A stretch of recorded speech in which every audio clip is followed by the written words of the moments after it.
Assalamualaikum warahmatullahi wabarakatuh. Baik Bapak Ibu, pertama-tama saya ingin mengucapkan terima kasih yang sebesar-besarnya kepada Ibu Kepala SMA Barunawati, Ibu Dian Rahmawati SPSI, karena sudah memfasilitasi saya untuk mengadakan kegiatan berbagi pemahaman konsep budaya positif kepada Bapak Ibu guru sekalian. Kemudian yang kedua, saya mengucapkan terima kasih juga kepada Bapak Ibu yang sudah mau hadir dalam acara ini. Semoga niat baik Bapak Ibu sekalian juga akan mendapatkan manfaat yang baik setelah acara ini. Bapak Ibu, karena di sini saya adalah pemain tunggal, saya itu pemateri, saya juga sebagai MC, saya juga sebagai moderator yang mengatur jalannya acara dari awal sampai akhir. Maka akan saya bacakan susunan acara kita pada siang hari ini. Oke, agenda kita yang pertama adalah pembukaan, kemudian yang kedua menyanyikan lagu Indonesia Raya, yang ketiga pembentukan kesepakatan kelas, yang keempat diseminasi budaya positif, yang kelima doa sekaligus penutup. Menginjak pada acara yang pertama, yaitu pembukaan, marilah kita buka acara ini dengan mengucapkan basmalah bersama-sama. Bismillahirrahmanirrahim. Kemudian menginjak acara yang kedua, menyanyikan lagu Indonesia Raya. Dalam hal ini saya minta tolong kepada Bu Ellen untuk menjadi dirijen. Bu Ellen dipersilahkan.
Terima kasih kepada Bu Ellen yang sudah bersedia menjadi dirijen pada hari ini.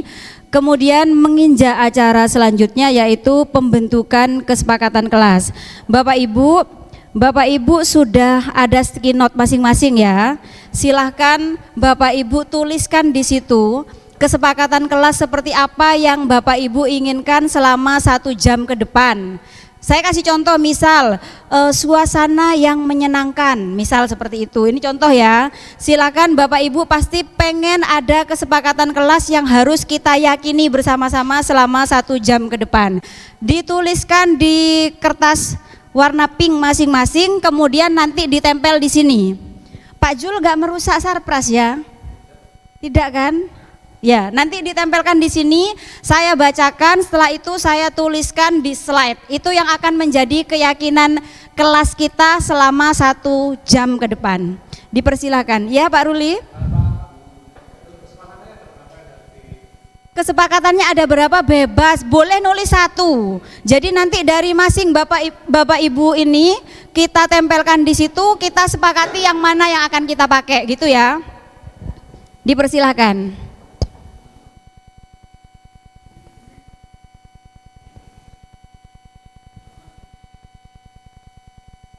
Ini Pak Yul kayaknya spidolnya bolpennya nggak bisa, dipinjemin dulu Mbak Rere. Yang sudah menuliskan bisa ditempel di cermin sebelah sana Bapak Ibu. Ya, silakan ditempel sebelah sana. Ya boleh di sebelah situ. Silakan untuk yang sudah ditempel mengikuti cermin yang sudah ditempel oleh Pak Dwi.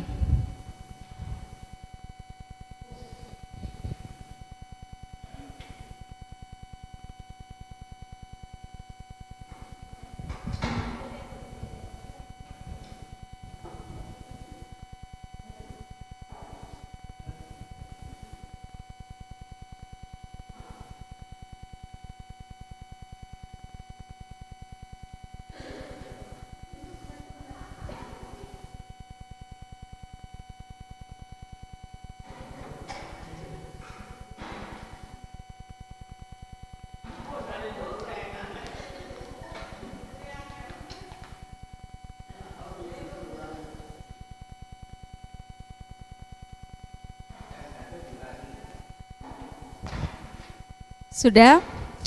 Pak Hengki, Bu Novi, dipersilahkan. Sayap kiri sudah ya? Sudah.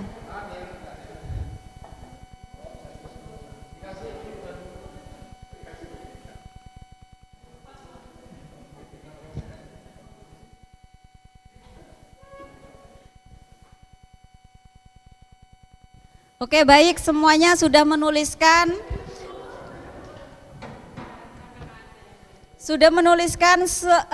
Semua kesepakatan kelas yang diinginkan oleh Bapak Ibu sekalian.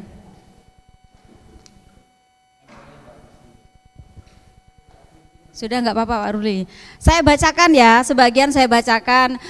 KBM-nya yang serius, tidak boleh bercanda. Datang tepat waktu, kelas yang menyenangkan. Kemudian ada game, ada hadiah menarik, suasana menyenangkan, ceria, belajar dengan santai, saling menghargai, dan banyak lagi yang lainnya. Oke, dari kesepakatan kelas yang sudah dibuat oleh Bapak Ibu guru sekalian, saya akan membuatnya menjadi suatu keyakinan kelas yang akan kita yakini selama 1 jam ke depan. Kurang lebihnya dari catatan-catatan itu seperti ini ya. Tadi ada yang bilang tidak boleh terlambat, berarti kan harus datang tepat waktu. Sepakat? Sepakat. Kemudian tadi juga ada yang menuliskan dilarang mainan HP, berarti efektivitas penggunaan gadget. Jadi kalau saya belum memerintahkan untuk mengeluarkan HP, Bapak Ibu bisa fokus dulu ke materi ini. Kemudian mendengarkan dengan baik ketika pemateri menyampaikan materi. Adanya ice breaking, itu tadi sempat ada game yang menarik, ada hadiah yang menarik seperti itu ya. Nanti semuanya dapat hadiah seperti itu. Kemudian menghargai dan menghormati sesama peserta kegiatan. Ini adalah keyakinan kelas yang akan kita yakini bersama-sama selama 1 jam ke depan. Selanjutnya Bapak Ibu, seperti yang saya sampaikan, hari ini saya itu akan melakukan pengimbasan atau sosialisasi terkait budaya positif yang sudah saya pelajari di pendidikan guru penggerak. Lebih tepatnya modul 1.4. Saya mulai dari konsep inti budaya positif. Konsep inti budaya positif itu ada 8. Yang pertama, perubahan paradigma positif, disiplin positif, nilai-nilai kebajikan, kebutuhan dasar manusia, motivasi perilaku manusia, posisi kontrol guru, keyakinan kelas, dan segitiga restitusi. Saya lupa, tadi itu kesepakatan kelas kita, keyakinan kelas kita ada ice breaking atau game ya. Gimana kalau kita game dulu? Iya, kayaknya sudah ngantuk semua. Game dulu ya. Ini jumlahnya berapa ini? 7, 11. Ini 6, 10, 21 ya. Berhitung dulu deh gamenya. Bu Tari duduk manis aja di sini ya.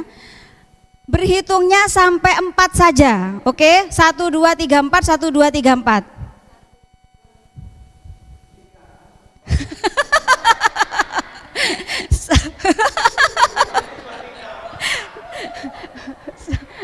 Hitungannya sampai Oke, ulang. Kita ulang. Pak Dwi kurang fokus tadi ya. 3.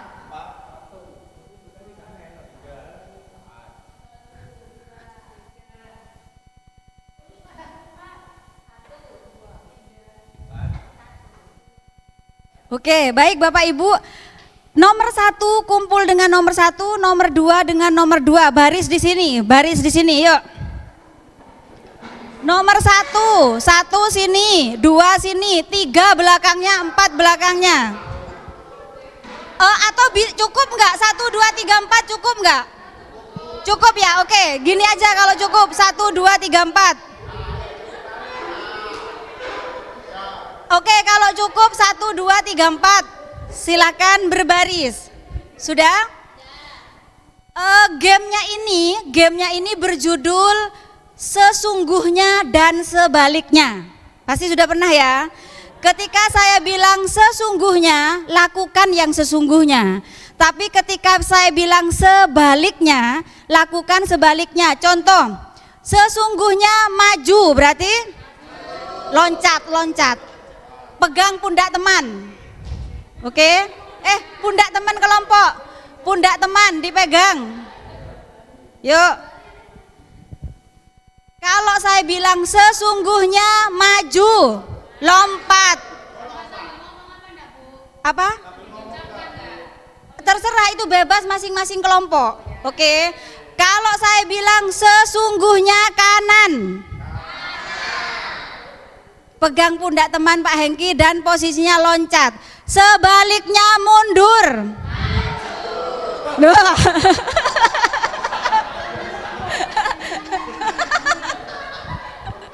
Oke, masih ada yang belum fokus.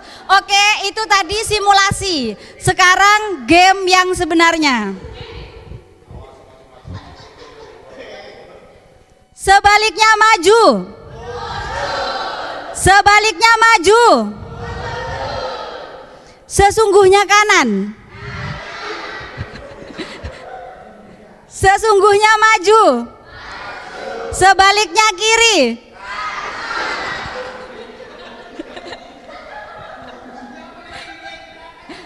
Sesungguhnya kiri. Sesungguhnya mundur.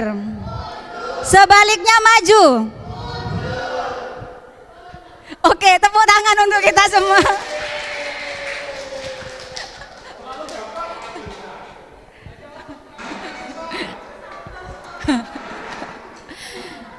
Pak Yul, itu masih permulaan ya. Setelah ini ada game yang lebih seru lagi. Oke Bapak Ibu, karena sudah ada game, kita fokus ya. Sudah fokus kan? Baik.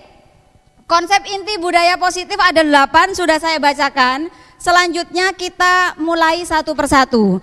Pembelajaran dengan paradigma baru adalah pembelajaran yang dirancang berdasarkan prinsip pembelajaran berdiferensiasi. Pertanyaan saya, sekolah kita pembelajarannya sudah diferensiasi? Sudah, karena ini adalah konsep pembelajaran yang ada di Kurmer. Dan alhamdulillah kita Kurmer sudah tahun keberapa ini? Tahun kedua. Jadi untuk materi ini insya Allah sekolah kita sudah hatam seperti itu ya. Baik, selanjutnya miskonsepsi tentang teori kontrol.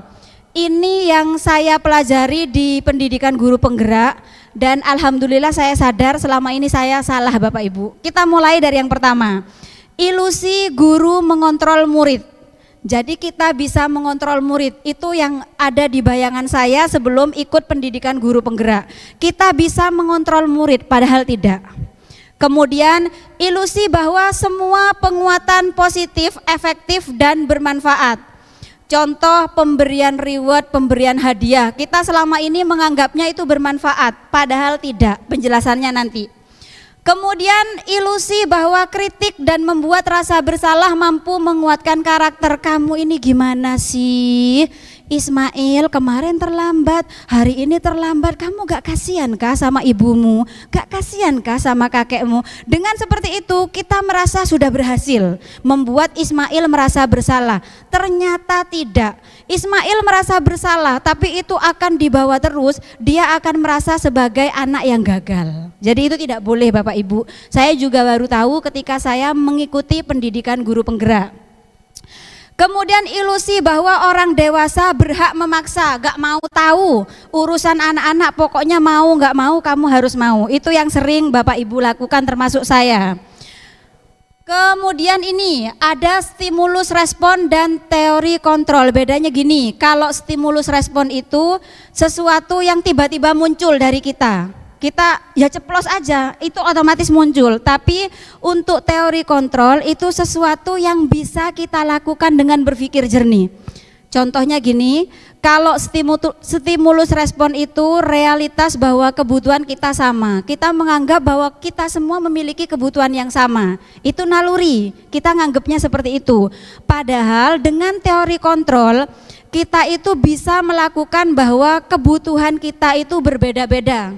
Iya atau iya Bapak Ibu? Logikanya kebutuhan kita sama enggak sih? Yakin sama, beda. Jadi teori kontrol ini yang positif ya. Jadi kalau kita bisa meresapi, kita tahu bahwa sebenarnya kebutuhan kita itu berbeda-beda.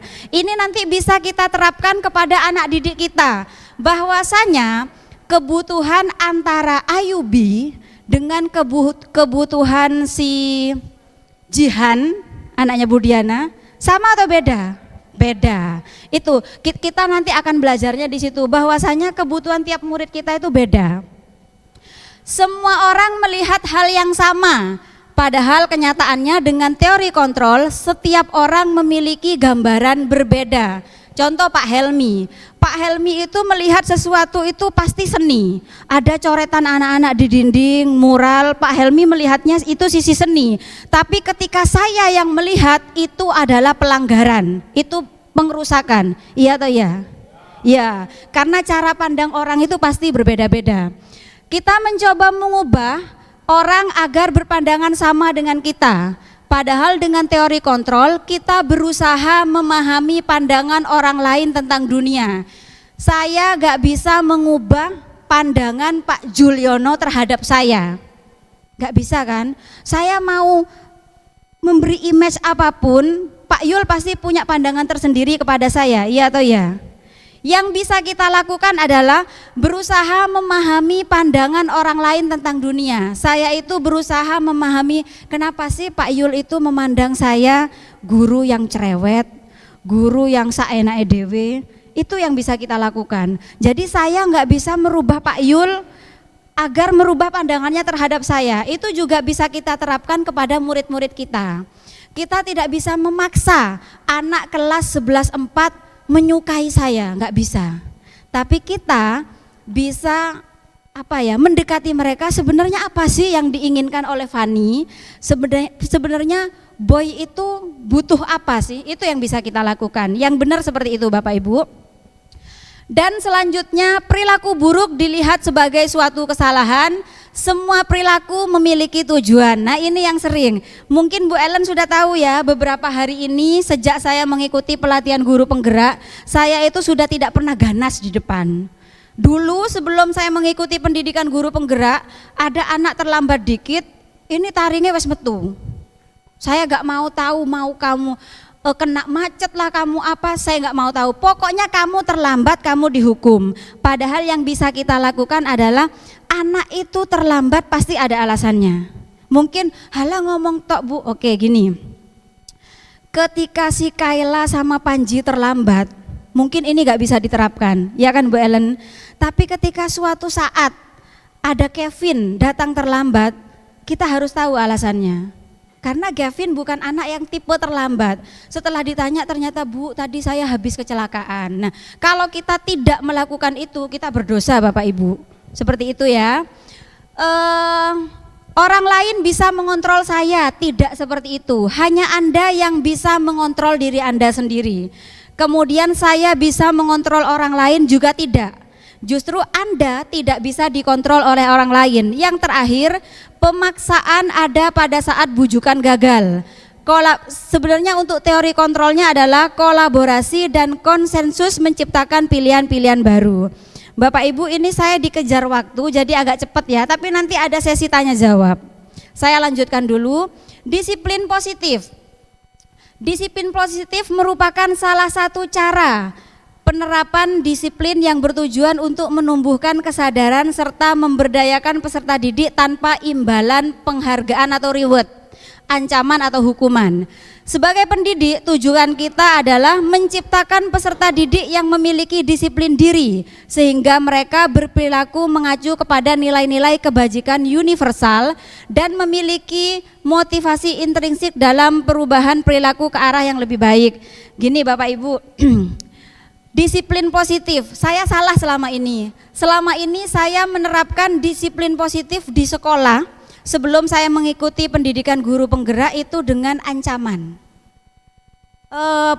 Mungkin Mbak Rere atau siapa ya masih ingat awal-awal tahun ajaran baru saya itu nggak masuk, ada aja kejadian HP hilang, ingat nggak Mbak Rere? Sampai japri saya, Bu Musi kayaknya ditakdirkan untuk untuk masuk terus deh Bu. Kalau saya nggak masuk ada aja kejadian, yang anak-anak bolos, yang anak-anak ada aja kasus.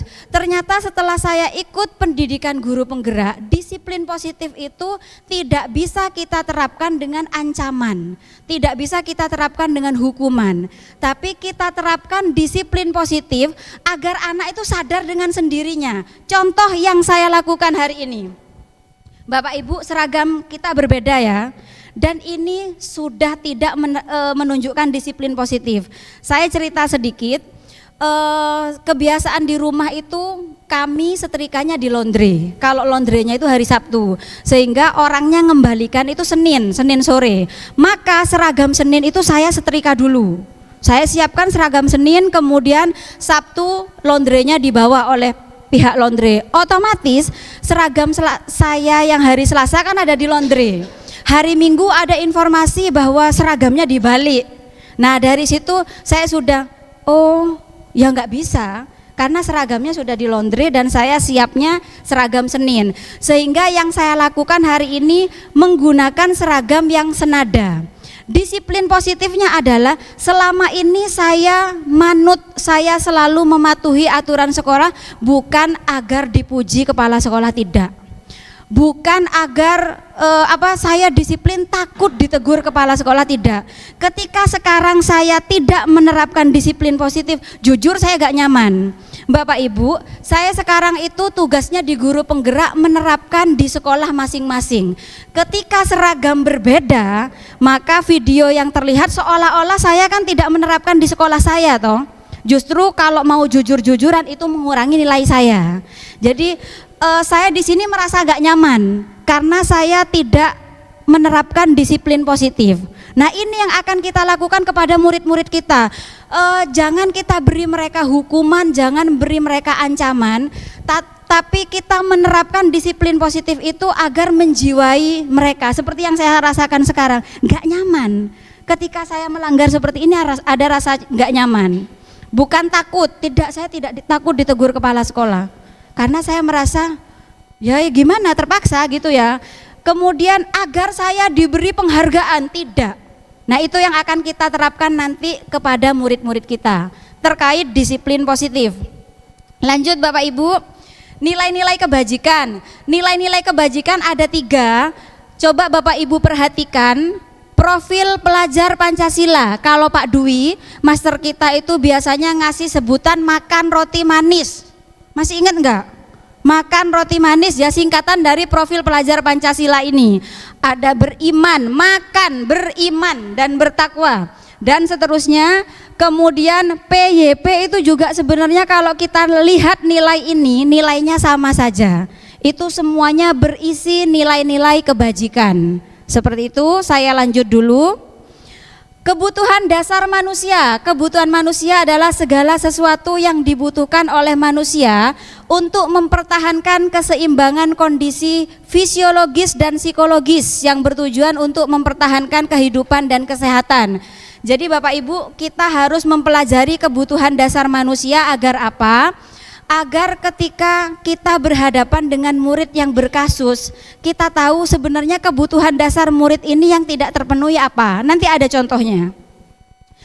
5 kebutuhan dasar manusia itu: pertama, penguasaan, kasih sayang dan rasa diterima, bertahan hidup, kesenangan, kebebasan. Kita kasih contoh anak-anak Birumania kemarin.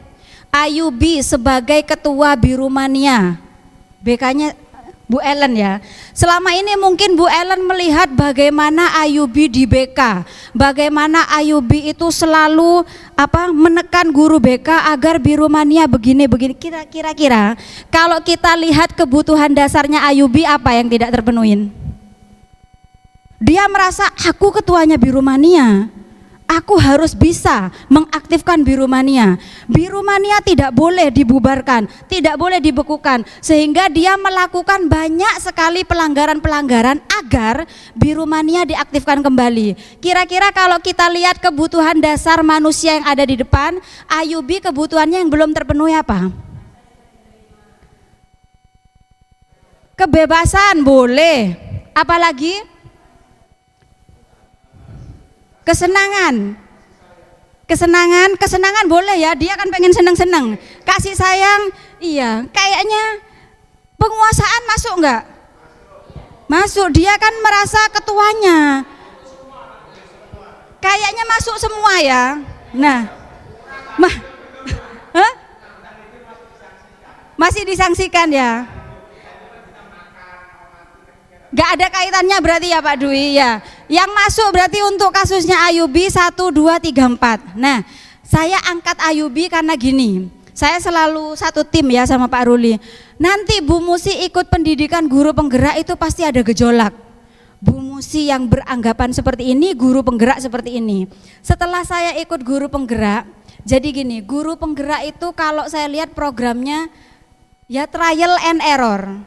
Kita bisa menerapkan itu, kita coba, kalau berhasil ya berhasil.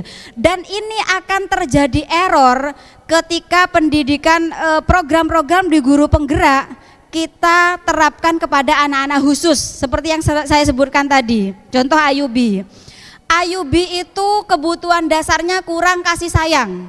Misal program guru penggerak kita terapkan, kita beri dia kasih sayang. Dia pulang ke rumah, kebutuhan kasih sayangnya terpenuhi enggak Pak Ruli?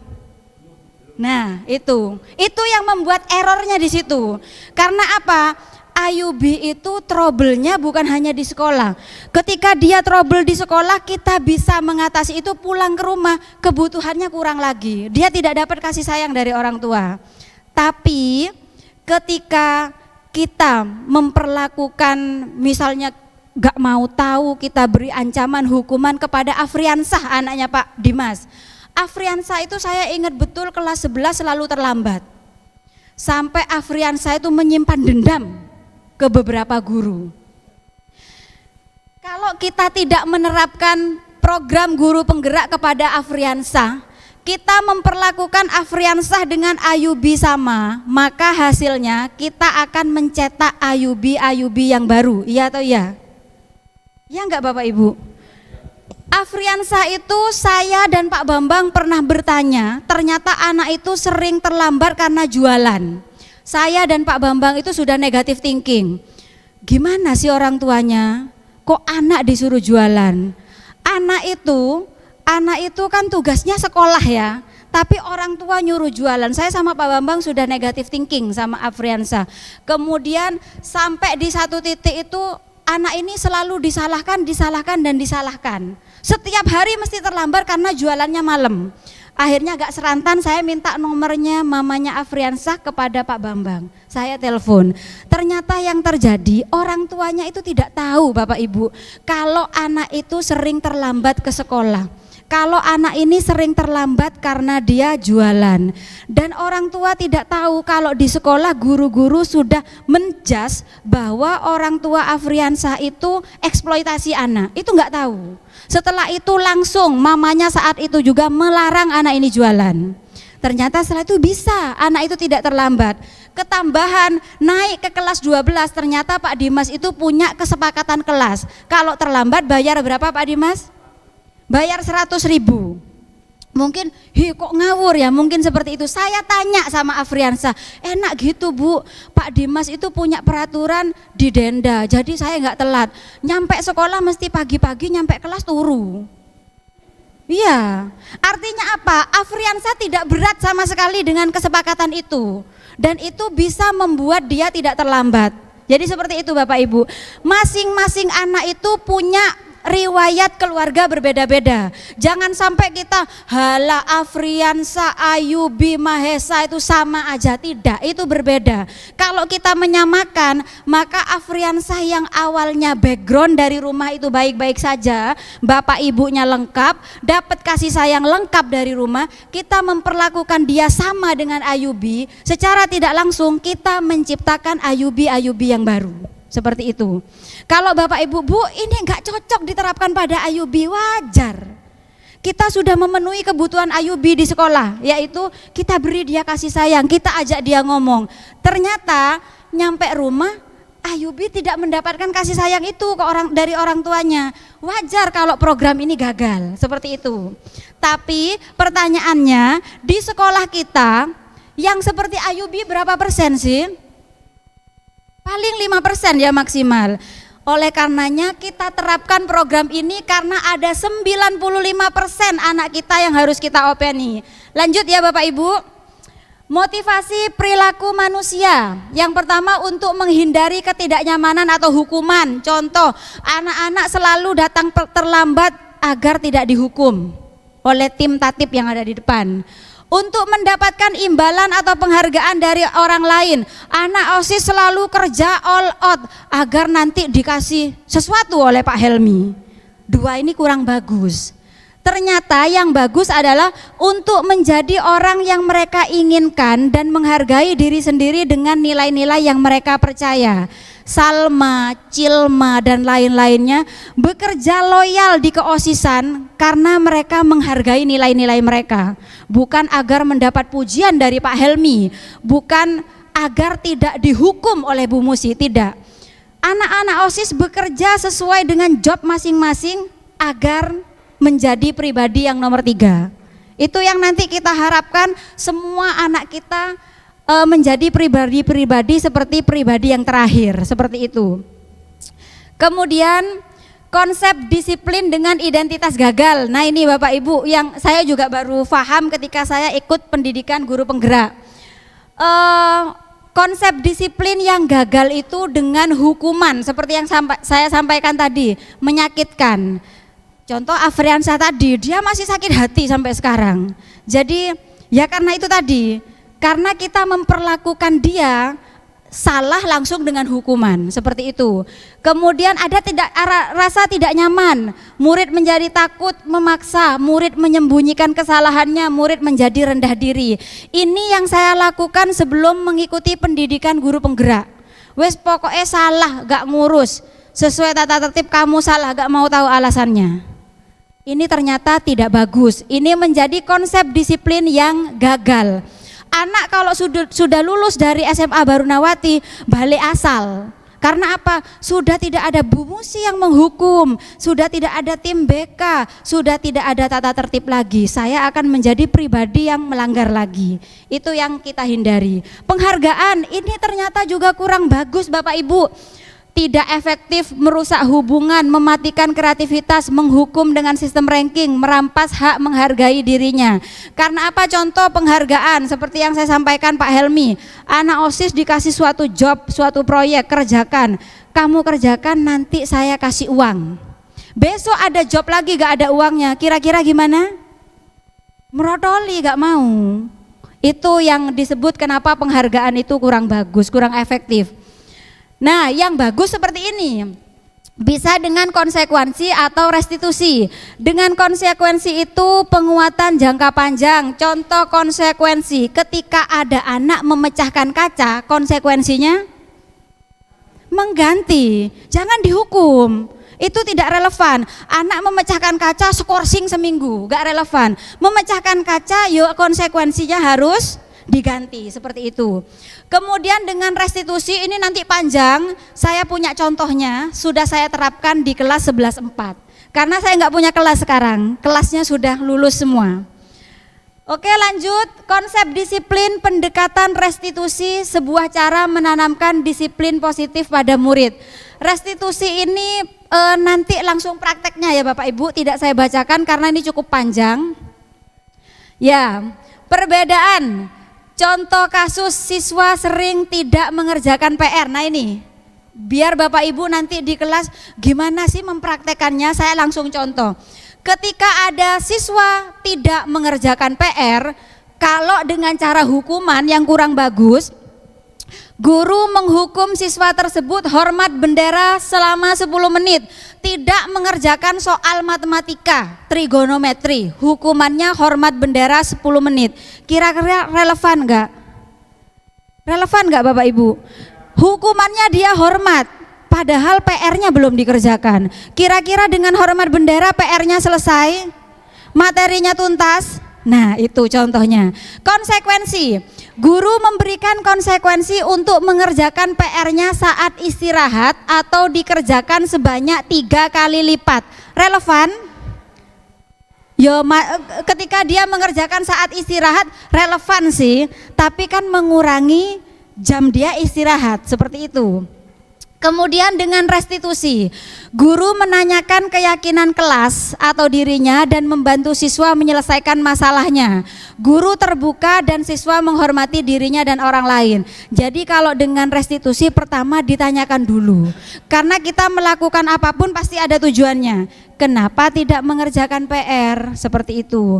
Ketika siswa sudah menjawab, iya Bu, saya ketiduran. Contoh, saya ketiduran karena tidurnya terlalu malam, saya ngegame atau segala macam, seperti itu ya. Artinya ketika anak menjawab saya ngegame Bu, saya scroll TikTok, kebutuhan dasar anak apa ya? Apa kira-kira? Scroll TikTok, ngegame, kebebasan ya? Kebebasan ya? Oke. Maka segitiga restitusi selanjutnya yang kita bisa kasih ke anak. Oke, berarti anak kan pengen kebebasan.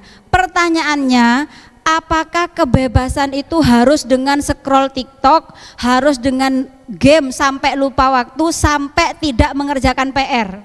Kira-kira anak jawab apa? Apakah harus dengan cara seperti itu? Anak kira-kira jawab apa nanti? Pasti enggak toh? Anak justru enggak Bu.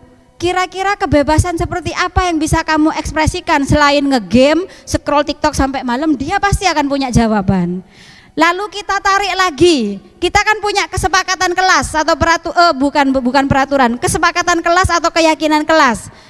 Contoh pelajaran saya, tidak mengerjakan PR, maka syarat masuk kelas PR harus dikerjakan dulu.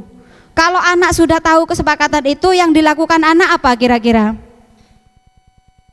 Pasti berusaha ngerjakan, karena itu sudah kesepakatan bersama. Dia sudah paham, oh iya, peraturan atau kesepakatan kelas yang ada di kelasnya Bu Musi, wajib hukumnya ngerjakan dulu. Ketika dia gak ngerjakan, dia sudah tahu, dia harus mengerjakan dulu. Seperti itu Bapak Ibu. Dan nanti ada contoh lain yang saya terapkan di kelas, ini hanya kasarannya saja secara garis besar. Saya lanjut. 5 posisi kontrol guru. Dari 5 ini jujur saya mengalami semuanya. Yang pertama sebagai penghukum sudah jelas. Sebelum saya di guru penggerak, Bapak Ibu sudah tahu bagaimana posisi kontrol saya di sekolah. Yang kedua, pembuat rasa bersalah, seperti tadi saya sebutkan, Ismail kamu gak kasihan kah sama nenekmu dan lain-lain.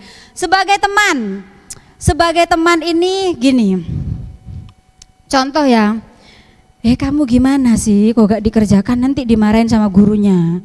Gak apa-apa, sudah kali ini Bu Musi backup. Bagus gak kira-kira? Sebagai teman juga kurang bagus. Posisi kontrol sebagai teman itu juga kurang bagus. Jadi pendekatan kita kepada murid jangan sampai kebablasan. Selanjutnya pemantau. Pemantau itu hanya mengawasi. Ya sudah, kalau kamu terlambat apa loh konsekuensinya? Hanya seperti itu. Yang paling bagus adalah sebagai manajer. Itu yang paling bagus Bapak Ibu. Posisi kontrol yang paling bagus adalah sebagai manajer. Untuk sebagai teman itu sempat ada pertanyaan begini kemarin ketika pendidikan guru penggerak.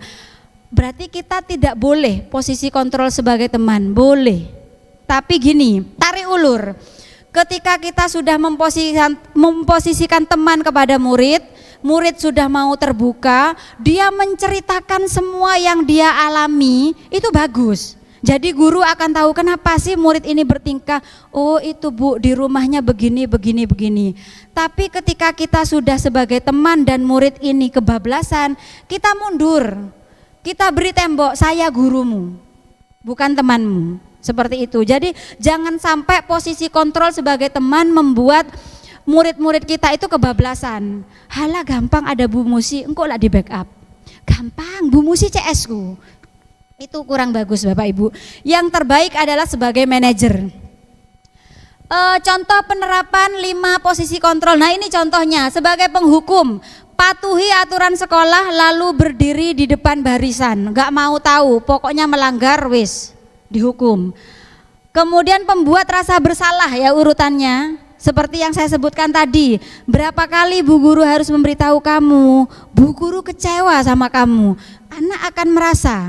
Dan posisi membuat merasa bersalah itu membuat anak menjadi gagal Bapak Ibu. Anak itu akan merasa menjadi pribadi yang bersalah terus. Seperti itu kurang bagus. Kemudian sebagai teman, ayolah yang tertib, buat Bu Guru bangga, kali ini enggak apa-apa kamu salah, nanti saya backup. Ini enggak boleh ya seperti itu. Kemudian sebagai pemantau, kamu sudah melanggar apa peraturan dan konsekuensinya, itu pemantau. Sebagai manajer ini yang harus kita lakukan, dan jujur saya pribadi masih belajar. Kita belajar bersama ya Bapak Ibu. Apakah kamu tahu kesalahanmu? Kira-kira bagaimana kamu akan memperbaiki kesalahan ini? Jadi kalau sebagai manajer itu ditanya salahnya kenapa?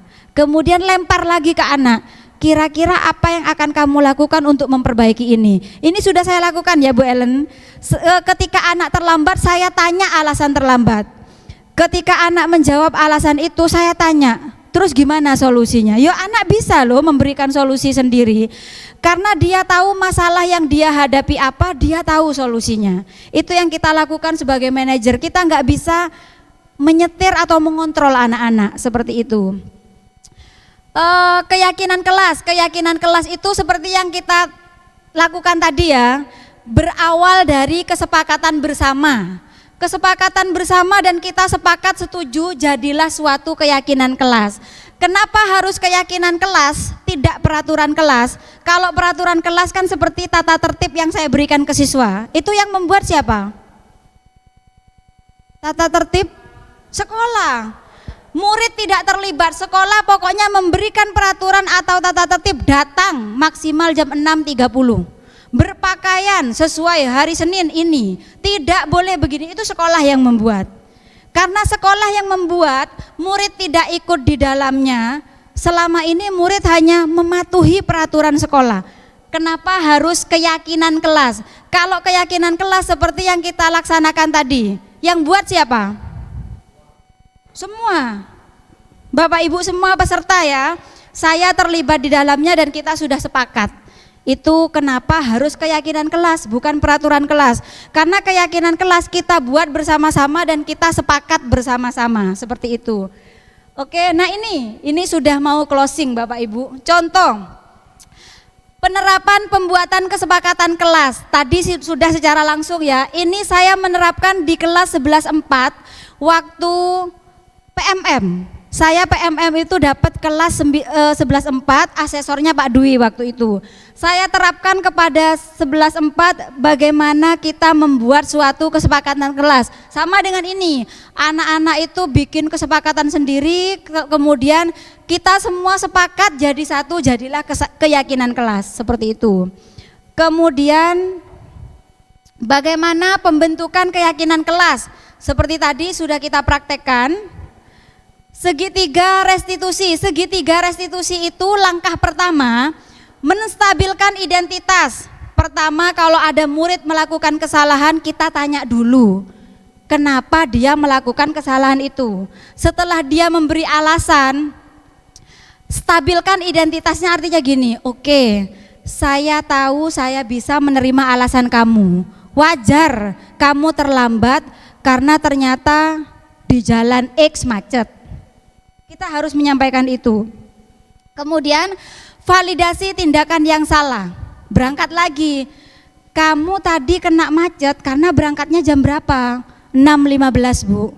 Seandainya berangkatmu jam 6, kira-kira kena macet enggak? Enggak, Bu.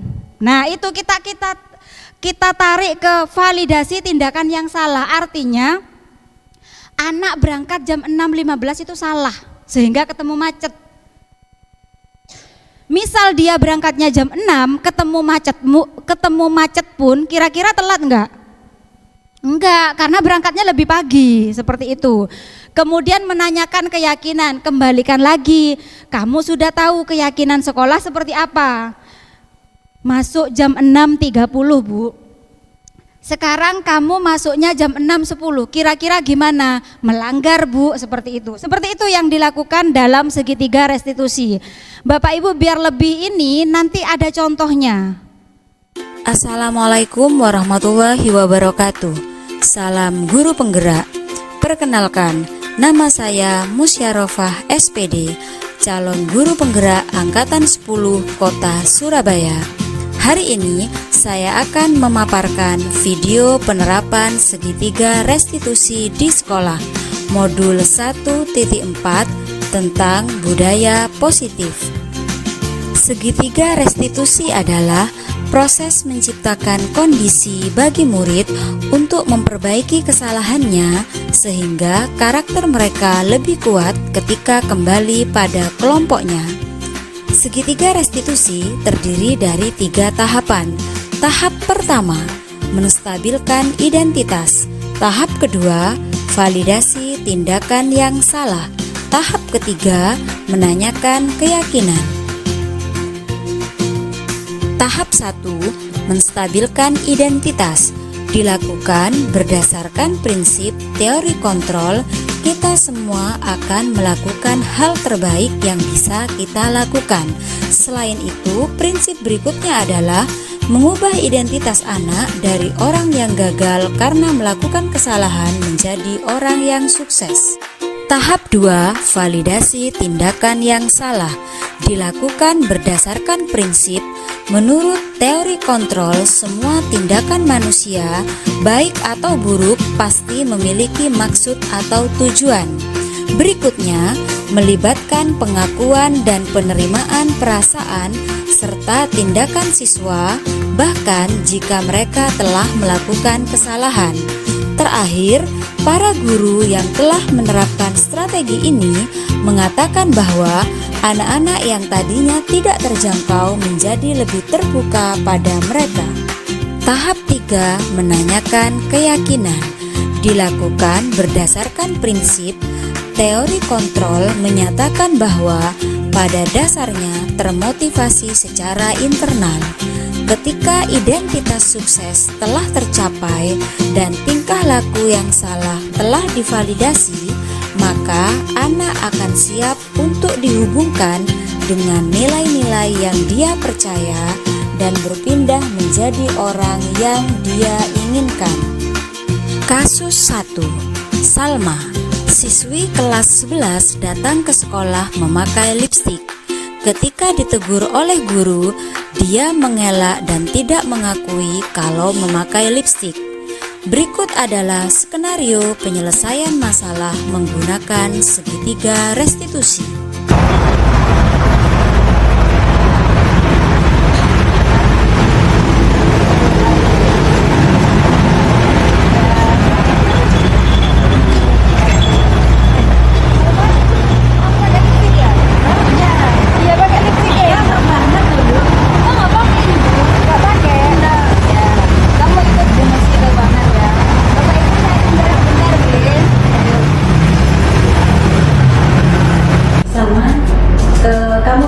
kenapa saya bawa kamu ke ruangan saya?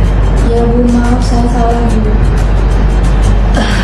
Kira-kira apa kesalahan kamu hari ini? Saya memakai lipstik ke sekolah Bu. Memakai lipstik ke sekolah. Bu Musi tanya lagi, kalau memang memakai lipstik itu salah, kenapa kamu tetap melakukannya? Soalnya saya merasa bibir saya pucat Bu kalau tidak memakai lipstik. Bibirnya pucat kalau nggak pakai lipstik. Iya. Oke, baik. Bibir pucat karena tidak pakai lipstik. Alasannya masuk akal, bisa saya terima. Wajar ya, ketika seorang anak itu merasa bibirnya pucat, tidak fresh, kemudian memutuskan untuk memperfresh wajahnya dengan memakai lipstik seperti itu. Coba gini, Ma, apakah harus dengan memakai lipstik agar wajah kita, bibir kita terlihat fresh dan tidak pucat? Tidak ya. Ada cara lain ya. Ada cara lain agar kamu bisa tetap terlihat fresh dan cantik gitu ya. Contoh, kalau memang bibir kamu itu pucat, bibir kamu itu kering, boleh kamu pakai vitamin tapi yang tidak berwarna. Atau kalau kamu memang ingin terlihat cantik, ingin terlihat fresh, kamu cukup mandi yang benar, pakai bedak sewajarnya, nggak perlu yang pakai lipstik. Bisa kan seperti itu? Bisa Bu. Oke Salma, sekarang memakai lipstik ke sekolah, kalau saya kaitkan dengan kesepakatan kelas yang ada di kelas kamu bagaimana? Melanggar kesepakatan kelas Bu. Kenapa demikian? Karena kesepakatan kelas kami salah satunya berpenampilan sesuai dengan umur. Oke, salah satu kesepakatan kelasmu adalah berpenampilan sesuai dengan umur atau usia anak sekolah gitu ya. Dan kita semua tahu memakai lipstik itu tidak mencerminkan usia anak sekolah, seperti itu ya. Jadi kamu sadar kalau ini melanggar kesepakatan kelas. Iya Bu, saya sadar perbuatan saya salah. Oke, baik. Selanjutnya gini, karena ini kamu sudah sadar bahwa kamu melakukan pelanggaran dari kesepakatan kelas, yaitu memakai lipstik. Selanjutnya apa yang akan kamu lakukan? Saya akan menghapus lipstik ini menggunakan micellar water di kamar mandi. Oke, kamu menghapusnya yakin bisa hilang ya? Yakin Bu. Oke, ide yang bagus. Karena memang seperti itu, ketika kamu melakukan pelanggaran terhadap kesepakatan kelas, maka kamu solusinya gimana caranya, yaitu dibersihkan gitu ya. Baik Salma, setelah ini saya beri waktu kamu ke kamar mandi, ada micellar waternya? Ada. Oke, dibersihkan. Kalau sudah bersih, kamu saya izinkan ikut pelajaran berikutnya. Baik Bu, terima kasih Bu. Oke, sama-sama. Assalamualaikum warahmatullahi wabarakatuh. Saya Salma Zakia dari kelas 11 1. Hari ini saya melakukan pelanggaran kesepakatan kelas saya, yaitu menggunakan lipstik ke sekolah. Setelah berdiskusi dengan Bu Musi, akhirnya saya menemukan solusi dari perbuatan yang telah saya lakukan, yaitu menghapus lipstik saya dengan menggunakan micellar water. Dan saya juga sadar bahwa perbuatan yang saya lakukan merupakan perbuatan yang tidak baik, dan saya bertekad untuk tidak mengulanginya lagi. Kasus 2. Fanny dan beberapa teman sekelasnya ketika jam istirahat kedapatan sedang mencoba memainkan judi online di HP-nya. Ibu Yosi yang saat itu sedang piket menegurnya dan langsung melaporkan perbuatan Fanny ke saya selaku waka kesiswaan. Berikut adalah skenario penyelesaian masalah menggunakan segitiga restitusi. Sibuk semua. Nah itu lagi ngapain ngumpul? Lama-lama ayo. Enggak. Lo kan mencoba untuk judi online ya? Tidak itu Bu, itu mainan Apa? biasa Bu. Mainan biasa. Iya Bu.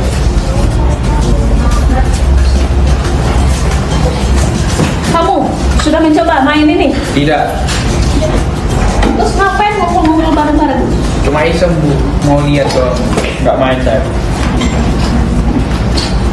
Bu ambil HP-nya ya. Bu cek dulu. Iya Bu.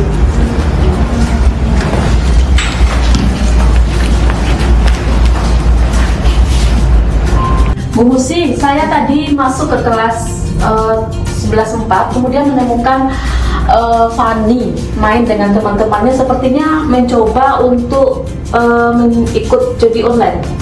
Boleh Ini saya saya lihat? ya ini aplikasinya seperti ini. Sudah main Sepertinya. atau gimana Bu Yosi? Mau mencoba untuk judi online. Jadi dia dengan teman-temannya tadi itu berkumpul, rame, sibuk memperhatikan ini. Ternyata menggunakan aplikasi judi online. Baik Bu Yosi, terima kasih atas laporannya. Setelah ini saya akan memanggil Fani untuk saya tindak lanjuti berikutnya. Terima kasih ya Bu Yosi. Oke, terima kasih. Oke Fani, tadi saya mendapat laporan dari Bu Yosi. Ketika jam istirahat kamu mencoba permainan judi online. Apakah benar Fani? Iya Bu, maaf Bu. Kalau boleh Bu Musi tahu, kenapa kamu mencoba melakukan permainan itu? Awalnya saya sama teman-teman itu cuma iseng dan penasaran Bu. Akhirnya saya coba-coba untuk main, untuk seneng-seneng juga sama teman-teman. Dan tadi itu baru mulai permainan, tiba-tiba Bu Yosi masuk kelas dan tiba-tiba kepergok sama Bu Yosi. Dan habis saya diambil sama Bu Yosi. Artinya kamu tuh hanya iseng ya? Iya. Iseng, penasaran, terus buat seneng-seneng juga, seperti Iya. itu? Iya Bu, sama teman-teman. Baik. Oke Van, ketika seorang anak itu merasa penasaran, iseng, pengen bersenang-senang, itu hal yang wajar. Apalagi seusia kamu ya, penasaran akan sesuatu hal yang baru itu hal yang biasa. Kemudian di jam istirahat pengen senang-senang dengan teman-teman itu hal yang wajar juga. Iya. Oke, baik Fani. Bu Musi di sini tidak ingin mencari siapa yang salah, tidak. Ketika kamu mengatakan kamu hanya iseng, penasaran, coba-coba mencari kesenangan, itu hal yang wajar. Apalagi anak seusia kamu, penasaran untuk hal-hal atau sesuatu yang baru itu hal yang lumrah. Seperti itu ya. Namun gini, ketika seorang anak itu ingin mencoba hal yang baru, ingin bersenang-senang, pertanyaan Bu Musi, apakah harus dengan permainan judi online? Enggak Bu, seharusnya ada hal lain selain melakukan judi online itu. Oke, kamu sudah bisa menjawabnya. Banyak hal yang lain yang bisa kamu lakukan untuk bersenang-senang dengan temanmu di jam istirahat. Misal mainan futsal, atau kalau mau di kelas bisa ice breaking dengan teman sekelas, dan banyak hal positif lainnya yang bisa kamu lakukan. Iya. Kalau saya tanya Akvan, kamu mencoba permainan judi online, semisal saya kaitkan dengan kesepakatan kelasmu, kira-kira bagaimana? Ya, tindakan saya melanggar kesepakatan kelas Bu. Kesepakatan kelas yang mana? Ya, efektivitas penggunaan gadget sesuai kebutuhan pelajar itu. Oke, pinter. Gadget itu di kesepakatan kelas sudah dijelaskan hanya untuk kebutuhan belajar.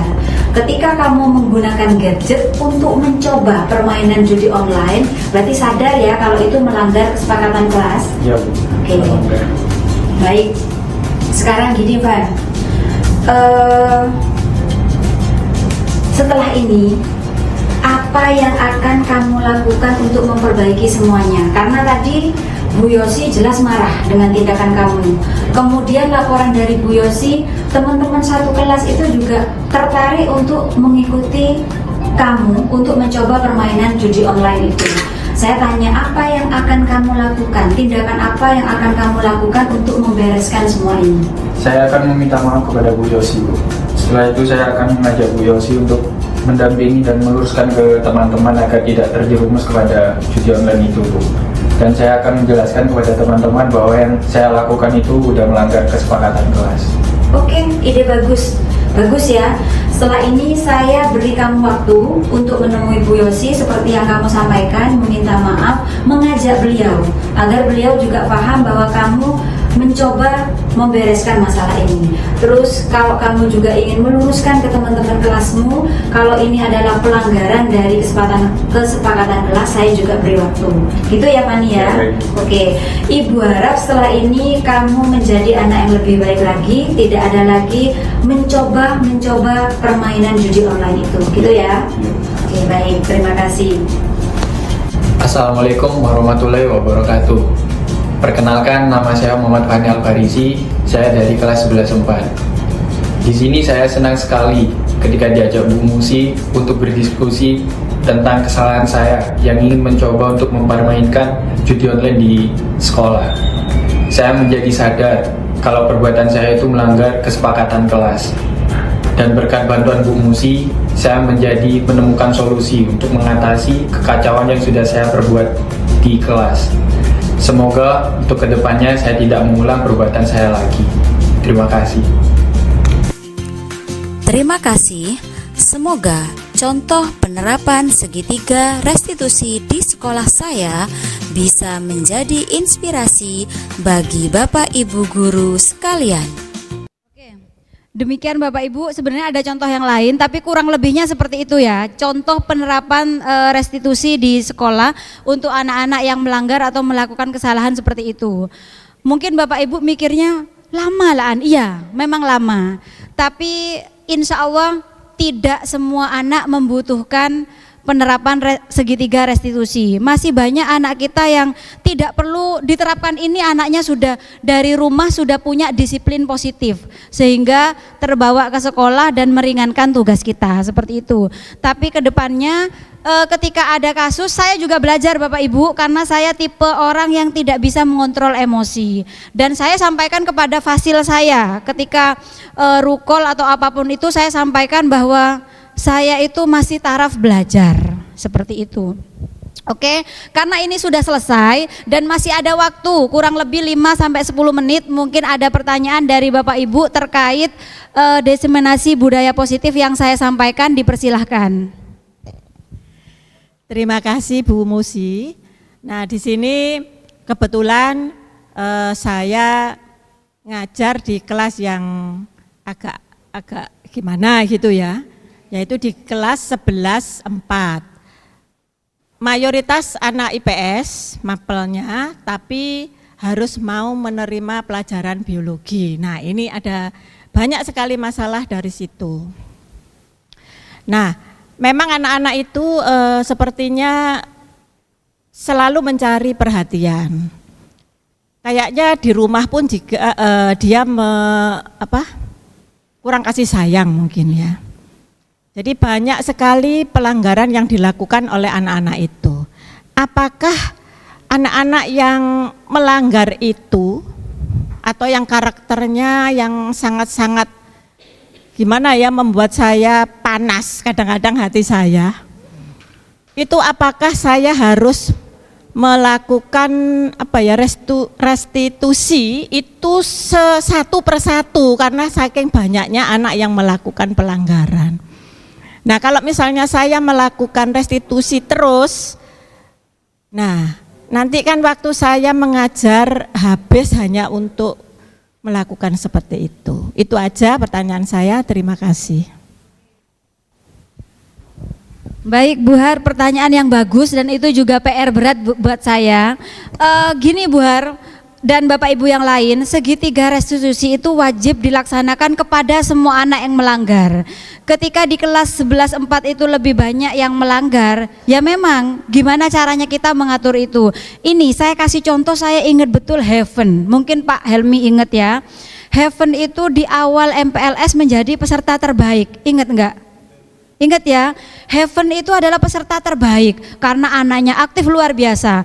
Ketika sekarang Heaven ada di 11-4, Heaven itu tidak jauh beda dari, bahkan lebih parah kan, dari Fani, lebih barat dari Aditya Sasi. Karena apa? Karena kita sebagai guru memperlakukan semua anak itu sama. Akhirnya akan muncul boy-boy yang lain. Awalnya hanya ada boy, tapi mindset kita sudah, wes pokoknya sing jenenge 11-4 itu kelas neraka. Wes pokoknya 11-4 begini. Akhirnya apa? Heaven yang awalnya itu dari rumah semua terpenuhi, di awal kemarin menjadi peserta MPLS terbaik, tapi karena kita nggak sadar loh ya, kita itu menganggap semua kelas 11-4 sama. Akhirnya muncul boy-boy yang lain. Salah satunya Heaven. Itu Bu. Jadi masih belum terlambat Bu Har.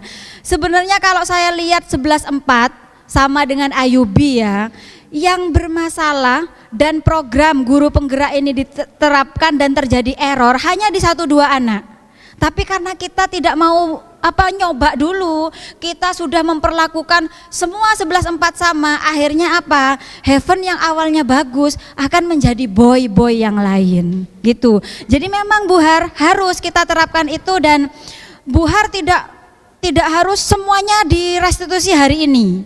Mungkin mulai dari siapa dulu ya, seperti itu. Ya, gitu ya Bu Har. Ya sama-sama. Baik Bapak Ibu, karena waktunya sudah habis, sesi tanya jawab juga sudah selesai. Sekali lagi saya ucapkan terima kasih karena Bapak Ibu sudah mau hadir di acara ini. Demikian yang bisa saya sampaikan, kurang dan lebihnya saya mohon maaf. Wassalamualaikum warahmatullahi wabarakatuh.